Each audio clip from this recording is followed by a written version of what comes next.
बिस्मिल्लाहिर्रहमानिर्रहीम। आज का जो हमारा टॉपिक है वो है good bye mister Chips chapter 2 और इसके most important short question answers हम यहाँ पर डिस्कस कर रहे हैं।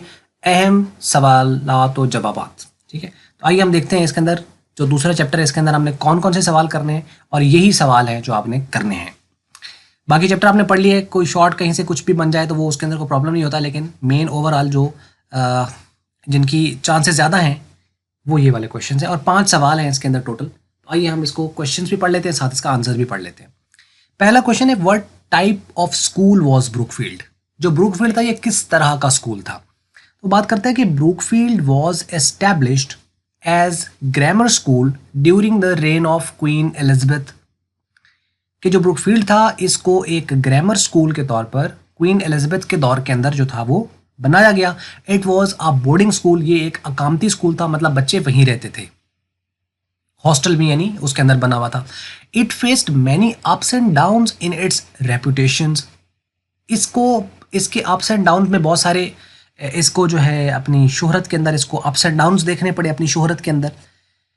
It was a good school of second rank, ये सेकेंड रैंक का एक अच्छा स्कूल था। फर्स्ट रैंक में ये नहीं आता था लेकिन सेकेंड रैंक पे एक अच्छा स्कूल था। It supplied many history making man to serve country. इसने कई तारीख लिखने वाले आदमी जो थे जिन्होंने अपने मुल्क को सर्व किया वो इसने सप्लाई किए, जिसकी लिस्ट के नीचे दूसरे क्वेश्चन के अंदर मौजूद है जो हमने पीछे पढ़ा है। अगर आपने चैप्टर्स पिछला देखा है, उसकी ट्रांसलेशंस वगैरह सुनी है तो आपको ये बहुत आसान लग रहा होगा, लेकिन साथ साथ मैं इसको वैसे भी एक्सप्लेन कर दिया, आप सुनेंगे तो साथ प्रॉबेबली आसान यहाँ से भी हो जाएगा। आइए हम दूसरा सवाल देखते हैं। वो कहते हैं, what kind of history making man did Brookfield supply. उसने किस तरह के लोग जो थे वो सप्लाई किए थे। Brookfield supplied the judges. Brookfield supplied judges, members of parliament, colonial administrators, peers, and bishops. Mostly, it produced merchant, manufacturers, squires, and parsons. ये वो पीछे हमने जो पढ़े हैं लफ्ज़ वो वही उसी के अकॉर्डिंगली है कि ब्रूकफील्ड जो था उसने जो सप्लाई किए थे वो ज़्यादातर उसने जज साहबान थे, मेंबर ऑफ पार्लियामेंट यानी जो पार्लियामेंट है असम्बली वगैरह है उसके मेम्बरान, जैसे हमारे यहाँ MNAs होते हैं तो वो इसने दिए। कॉलोनियल एडमिनिस्ट्रेटर्स जो नौ आबादियाती निज़ाम है उसके नाज़मीन जो थे वो इसमें शामिल थे। पीयर्स बड़े नवाब, एंड बिशप्स और बड़े जो पादरी थे वो इसमें शामिल थे। मोस्टली ज़्यादातर इसने इट प्रोड्यूस्ड मर्चेंट्स, इसने ताजिर और मैन्युफैक्चरर्स जो सनतकार थे वो इसने पैदा किए। स्क्वायर्स छोटे जो नवाब थे वो पैदा किए, एंड पार्सन्स और छोटे पादरी वो पैदा। अभी देखो इनको याद करना कोई मुश्किल नहीं है कि आप इनके ना पेयर्स बना लो। जैसे आप इसको देख लो कि जैसे आप समझो कि पार्सन्स है तो इसके साथ बिशप्स यानी बिशप बड़ा पादरी, पार्सन छोटा पादरी, स्क्वायर छोटा नवाब, पियर्स बड़ा नवाब, पार्लियामेंट यानी कि जो पार्लियामेंट के लोग हैं जैसे कि असेंबली के अंदर बैठते हैं, और जो एडमिनिस्ट्रेटर्स हैं जो उसको बाहर से कंट्रोल करते हैं वो, और इन दोनों पे ओवरऑल या इन सारों पे ओवरऑल जो कंट्रोल कर रहे हैं या इसको लॉ एंड ऑर्डर को देखते हैं वो जजेस हैं। इसी तरीके से मर्चेंट जो चीज़ खरीद कर बेच रहे हैं, और मैन्युफैक्चरर जो बना के बेच रहे हैं यानी सनतकार और ताजिर। तो आपको एक सीक्वेंस वाइज ये याद हो जाते हैं। इन दोनों का पेयर्स बना लो। इसी तरीके से स्क्वायर्स का और पियर्स का बना लो, पार्सन्स एंड बिशप्स का बना लो, एडमिनिस्ट्रेटर्स और मेंबर्स का बना लो, और जजेस उनके ऊपर रख दो, तो चलो जी कमाल हो गया। इस तरीके से आप एक सीक्वेंस जिस तरीके से आपको आसान लगता है वन टाइम एक आप उसको जब थोड़ा गो थ्रू करोगे तो आसानी से चीज़ें होती हुई नजर आएंगी इंशाल्लाह। चलते हैं नहीं अब तीसरे सवाल की तरफ। तो बात कर रहे हैं, what were the ambitions of chips during his early 20s। यानी वो अपनी नौ उम्री में था तो उसके अंदर एम्बिशंस किस तरह के थे। वो कहते हैं, during his early 20s chips was ambitious for a ranked life. Chips जो था वो एक रैंक्ड लाइफ के लिए एम्बिशियस था, मतलब वो चाहता था कि उसको एक कोई मर्तबे मकाम वाली उसकी ज़िंदगी हो जहाँ उसका कोई रैंक हो, मतलब या कोई हेड मास्टर बना हुआ कहीं पे हो, या वो कोई किसी अच्छे स्कूल के अंदर हो, तो एक रैंक्ड लाइफ चाहता था वो। ही वांटेड, अब वो चाहता क्या था, he wanted to get headship eventually, आखिरकार वो चाहता था कि उसको यानी जो भी टाइम चले लेकिन आखिरकार वो हेड मास्टर बन जाए, ये वो चाहता था, ये उसका ख्वाब था।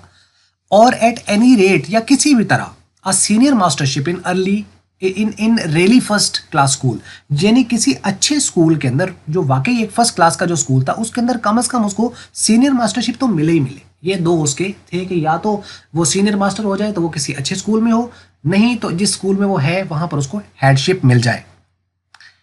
बट लेटर, लेकिन बाद में ही रियलाइज्ड, उसको पता चला the inadequacy of his qualification, कि उसकी जो तालीमी काबिलियत थी वो उसकी इनएडिक्वेसी थी, वो ना अहलियत थी उसके अंदर, ये ना अहलियत थी, वो इस काबिल नहीं थी कि वो इसको ये सारा कुछ दे पाती।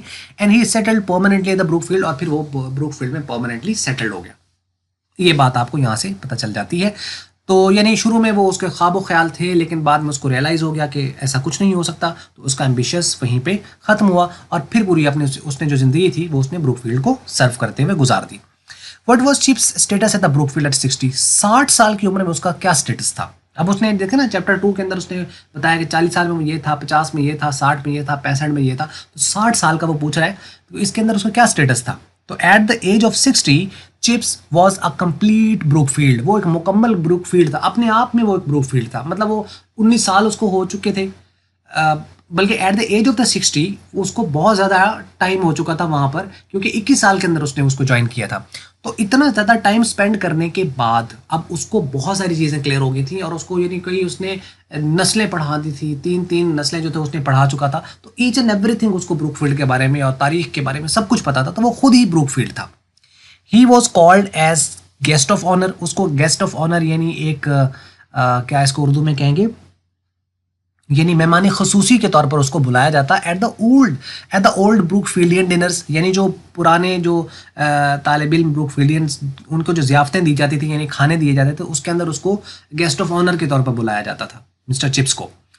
ही was the court of appeal in all the matters affecting the Brookfields history and traditions, और वो जो था कोर्ट ऑफ अपील था in all the matters affecting Brookfield history and tradition, यानी जो ब्रूकफील्ड की जो तारीख थी और उसके जो रवायात थे उसको जो इफेक्ट करने वाले मामलात होते थे, उसके अंदर वो एक अदालत आलिया का काम करता था, यानी आखिरी फैसला वो करता था जो भी फैसला करना होता था। तो ये थे उसके अंदर कि एक तो जब वो 60 साल का हो गया था तो वो पूरा ब्रूकफील्ड बन गया था, और ज़ियाफ़तों में जब उसको बुलाया जाता तो चीफ गेस्ट के तौर पर या गेस्ट ऑफ ऑनर के तौर पर बुलाया जाता, और उसके अलावा वो कोर्ट ऑफ अपील बन गया था। तो यानी अगर हम वर्ड याद रखें तो complete Brookfield, guest of honour और कोर्ट ऑफ अपील, ये 3 वर्ड अगर आप याद रखें उसके अकॉर्डिंगली आपको चीज़ें याद हो, यानी आप छोटे सा पॉइंट बना लिया करो फिर उसका सेंटेंस बना लिया करो तो चीज़ आसान हो जाती है। What was presented to the Chips on the day of his retirement, उसकी रिटायरमेंट पर उसको क्या दिया गया था? ये कई बार आ चुका है पेपर में, और ये 5 क्वेश्चन बहुत इंपॉर्टेंट है। तो mister Chips retired from Brookfield in 1913 at the age of 65, 1913 में रिटायर हुआ, 65 साल की उम्र में हुआ। तो he was presented a cheque, उसको एक चेक दिया गया, अ राइटिंग डेस्क और एक लिखने के लिए डेस्क दी गई, एंड अ क्लॉक और एक घड़ियाल या घड़ी वगैरह जो थी वो उसको दी गई। A decent career was decently close, यानी उसका जो करियर था, उसका जो भी उसका टाइम ड्यूरेशन था उसका करियर का, वो बड़े एक शानदार जो करियर उसका था वो शानदार तरीके से इख्तिताम पजीर हो गया। Chips gave a farewell speech, chips ने एक फेयरवेल स्पीच भी थी, and the students uploaded him a lot, और स्टूडेंट जो थे उन्होंने उसको काफ़ी सराहा, अपलॉड किया, यानी उन्होंने काफ़ी उसकी हौसला अफजाई की इस बात पर। तो ये था जी इसके अंदर।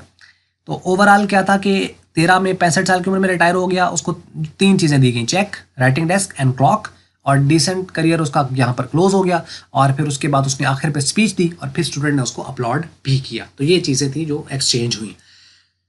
तो यहाँ तक उम्मीद है आपको समझ लग गए होंगे। बाकी क्वेश्चन वगैरह हो तो आप उसको कमेंट्स में लिख सकते हैं। अगर आपको वीडियो मल्टीपीडिया की अच्छी लगी उसको आप फिर लाइक कर लें, शेयर कर लें दूसरों के साथ, चैनल को सब्सक्राइब कर लें, और बेल आइकन जो है उसको आप प्रेस कर लीजिए ताकि जो भी नई वीडियो आ रही है वो आप तक उसका नोटिफिकेशन वगैरह पहुँचता रहे।